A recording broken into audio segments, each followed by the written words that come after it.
The San Diego Italian Film Festival is screening André Segre's newest work, Molecole, in its fall festival. I'm Victor Laruccia, the executive director of the San Diego Italian Film Festival, and I'd like to give you some of my thoughts on this work. This is a complex film, built on explorations of self and place. Its ultimate point may be to demonstrate what an artist can do with the awareness of the mutability of the world, the absurdity of life, death itself. But this is not a melancholy work. It is a celebration of that very mutability. This may seem like an elegy or a long meditation, but it makes every artistic choice a serene series of growing insights and expressive power. For me, this comes at us like a prayer from a poet. Seldom is there such a powerful conjunction of artistic elements in a documentary. The original music is ethereal. The use of family photos and Super 8 is seamlessly integrated. Preciso, geometrico, ma in qualche modo anche delicato, quasi doloroso. The long takes of Venetian waters ease us into contemplation. The interviews are insightful and full of Venetian pride. I can't just stay far from a place like this. I think people who live in Venice are really lucky because they live here. But not so many people realize that also because there's a huge problem living in Venice for a young person as me, because it's impossible finding an accommodation, hard to find a job, hard to live because everything is really expensive.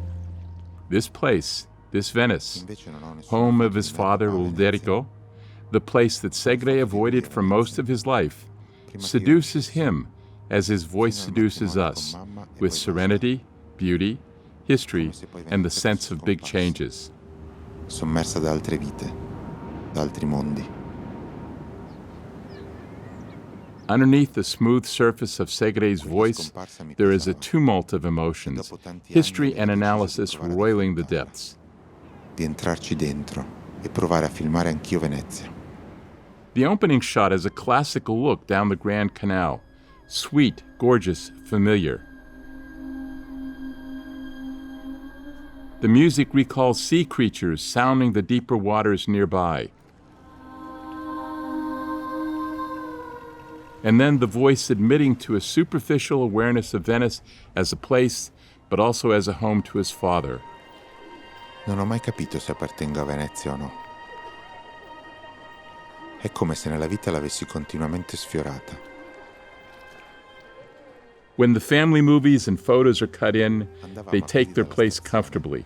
They are not intrusive. We want them there. Mio padre era silenzioso, mia nonna ancora di più.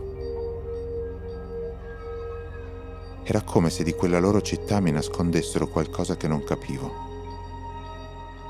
Ma a dire il vero, mio padre mi nascondeva molte cose. The superficiality Segre admits to is struggling to avoid the larger waves of memory and emotion. We already see what is happening with Segre's own Acqua Alta. Perché la terra a Venezia non è ferma, non c'è, è sotto l'acqua. E l'acqua spesso sale. Cosa significa vivere su un'antica palafitta che ogni tanto viene sommersa? Se solo papà me l'avesse spiegato.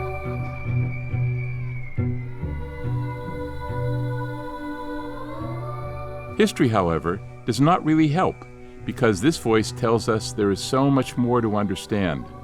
There is a longing in the confession of needing to understand, and it's clear that all the history contained in his father's documents will not satisfy this yearning for comprehension, for understanding, for some vision of the world that both makes sense and allows for nonsense. After all, Segre's dead father can no longer talk with him.